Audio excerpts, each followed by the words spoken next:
James Ernest of MMA Ground and Pound, part of the Grueling Truth Radio Network, here with the Land Shark. So, what's the real name? My real name is Thailand. First name is Thailand, last name is Clark. I go by Thai. Excellent. And so how'd you get the nickname Land Shark? I got the nickname Land Shark from my jiu-jitsu coach. He said that he gave me the name, and I asked him, I said, why would you give me this name? He's like, well, because like jiu-jitsu guys, they're known for being sharks, and you're a striker and you're good on the ground, and so what do you think about the name Land Shark? I was like, yeah. And then how it goes off my name, Thailand, the Land Shark, Clark, wordplay. So. Exactly, it sounds good together. Yeah, I know what you mean. It's got that nice alliteration to it. So yeah, that's great. Let's see. So how'd you get started in fighting? I started in fighting. I don't know. I was going to school and I was just like going to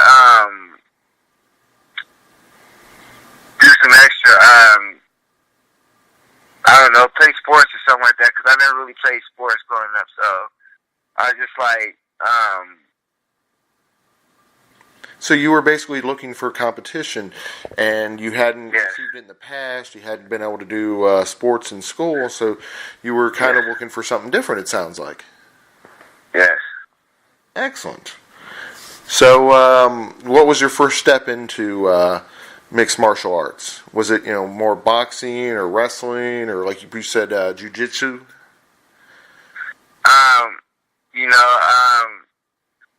My first thing was actually Muay Thai. I walked into a Muay Thai gym. My name being Thailand, it's crazy. I walked into a Muay Thai gym, and that's the first, the martial arts I started training under. And I started striking, and then I did a little bit of wrestling after that. And I didn't do jiu-jitsu till maybe a couple years later, but I was just focusing on striking at first. And I wasn't even focused on being an MMA fighter. I was just really wanting to be a boxer at that time. And then it turned into I wanted to do kickboxing, and it was just like, okay, let's do some jiu-jitsu. I mean, at some point I knew I was going to do MMA, but when I first walked into the gym, it wasn't about doing MMA at all. Okay. So, in other words, you've tried all the different sports, which have made you quite well-rounded in all the disciplines, it sounds like. Yeah. I did a couple boxing. I did several boxing matches, kickboxing fights. And then it was just like, yep, time to do MMA now, because everything that was going on in my hometown, it just...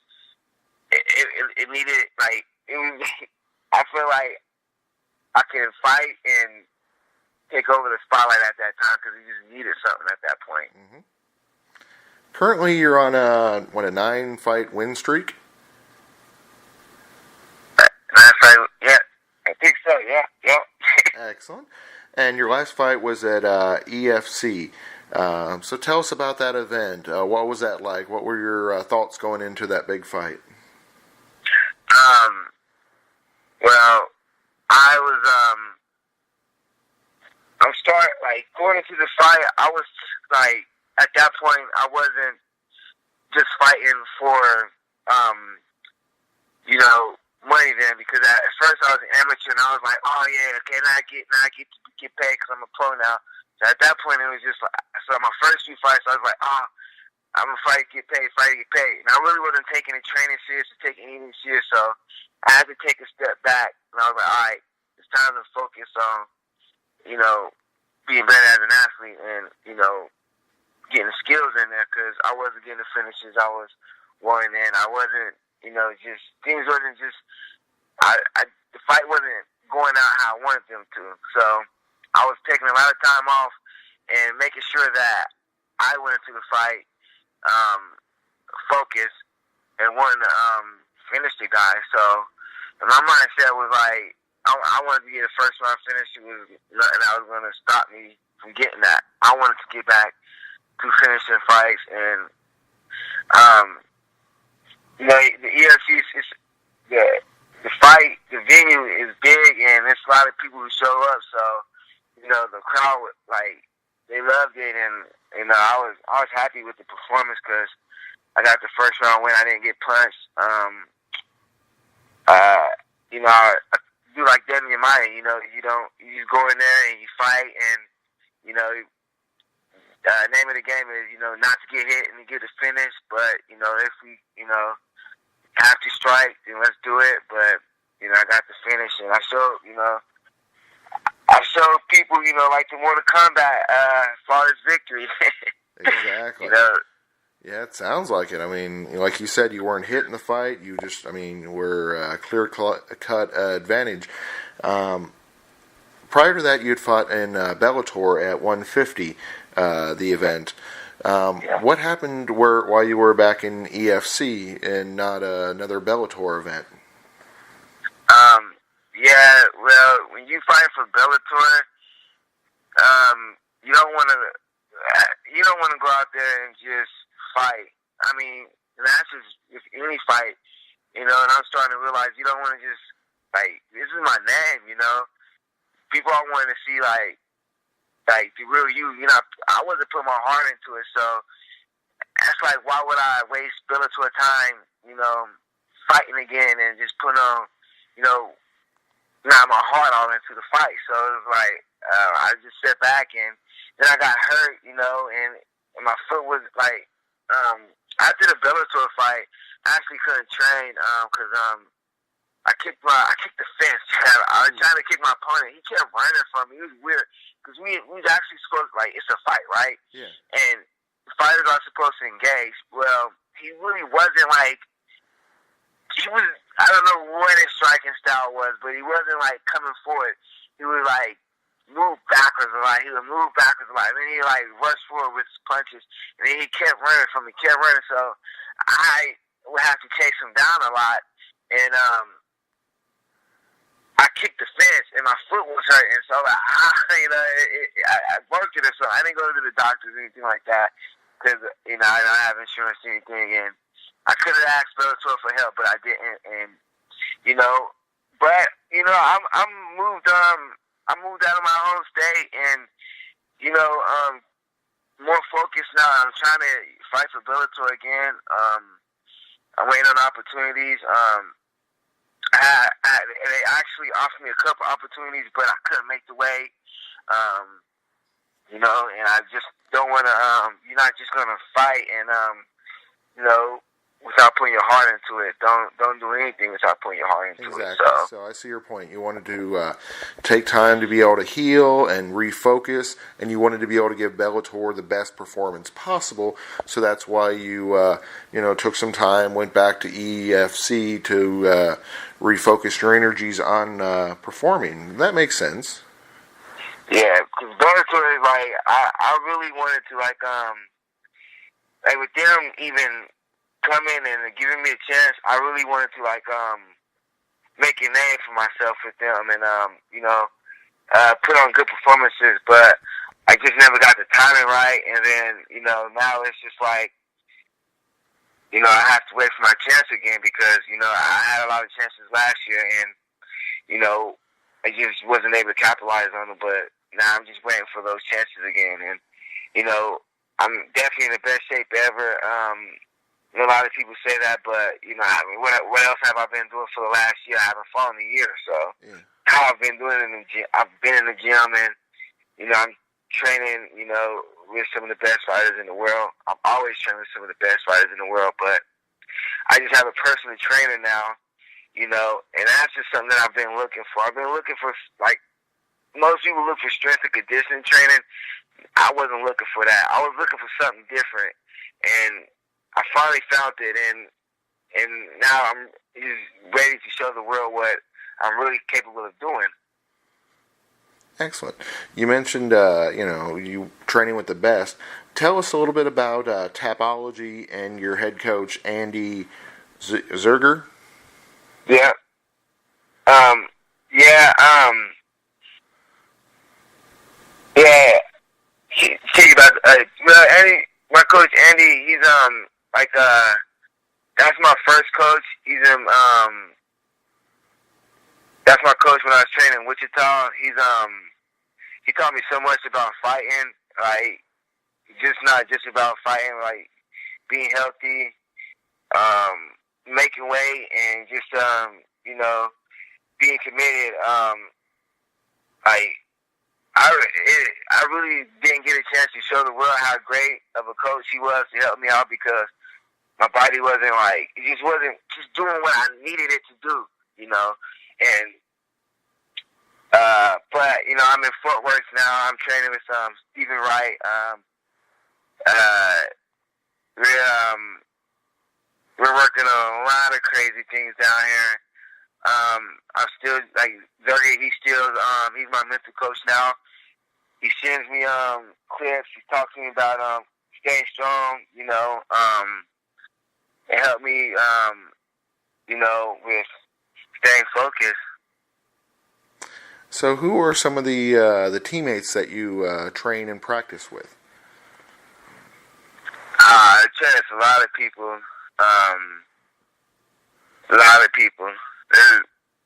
I train with there's several people in Kansas and several people in Texas.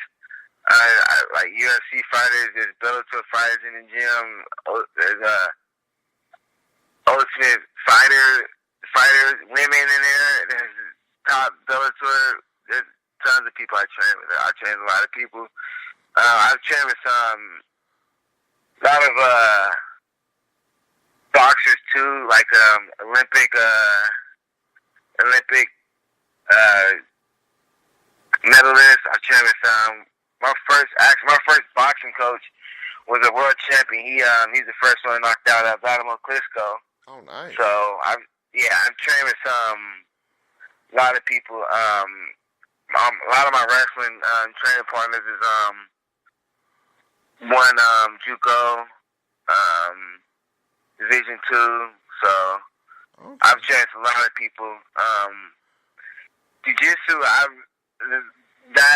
don't know if I've ever trained with like a world champion in Jiu-Jitsu yet, but I've trained with like a lot of people with like I've trained with world champion like blue belt Jiu-Jitsu people. Not really no black belt yet. So, but I have learned from I've been to a couple Robert Drysdale seminars. Guys, he's a beast.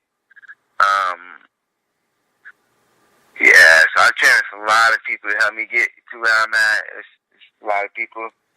Excellent. So tell us, I've heard rumors that you're considering joining the acting field. Who were some of the martial artists that have inspired you, through movies? Yes.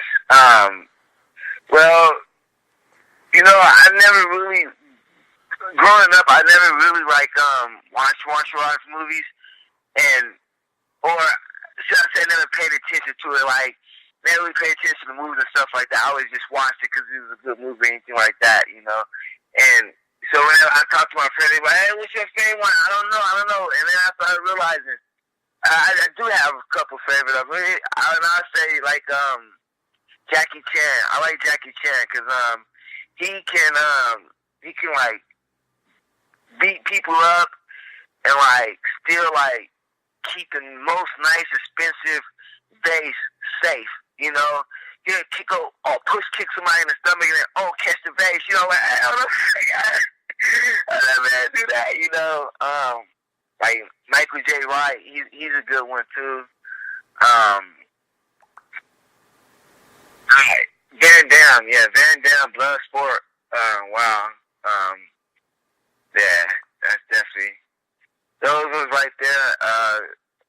Are my favorite ones. I watched a lot of their movies. And I didn't really realize how much of influence I was having by watching them, and those guys right there. Excellent.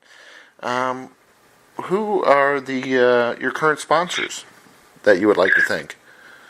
I wish I had some sponsors to thank right now.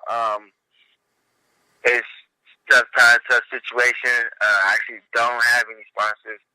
I'm doing everything on my own right now. I've been doing everything for like I've been in this game since 2009.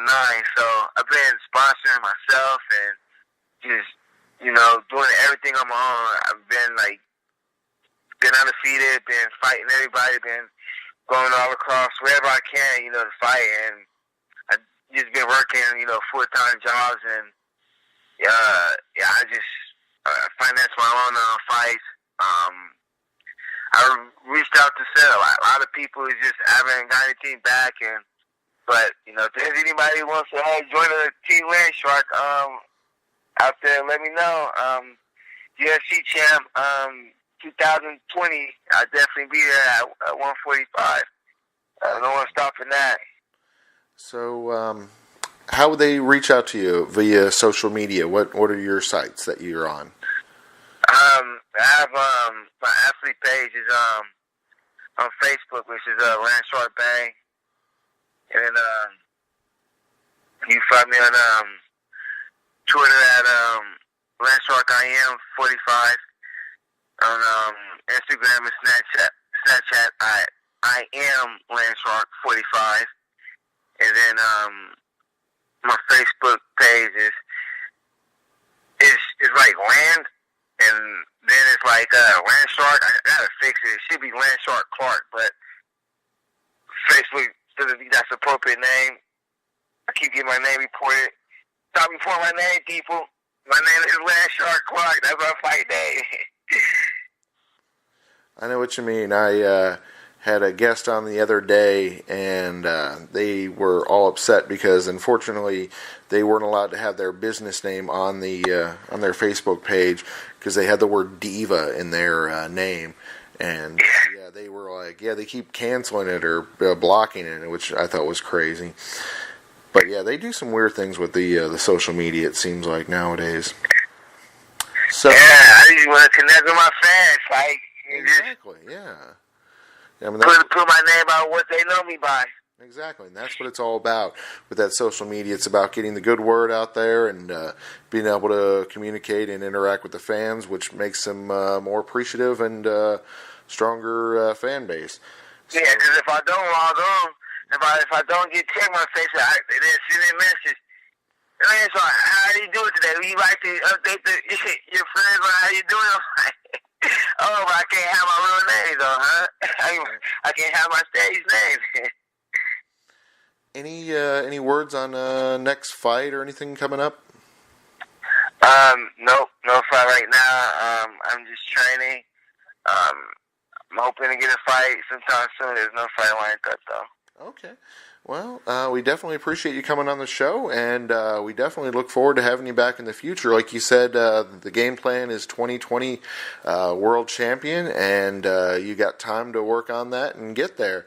I know what you mean. Like, my goal is to be covering the Olympics by then, so yeah.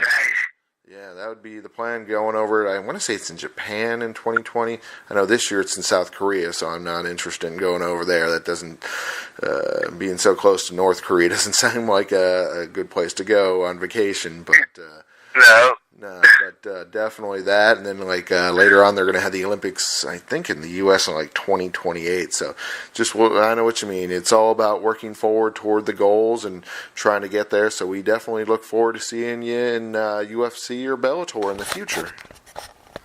Oh, yeah. Thank you. Welcome. It was our pleasure.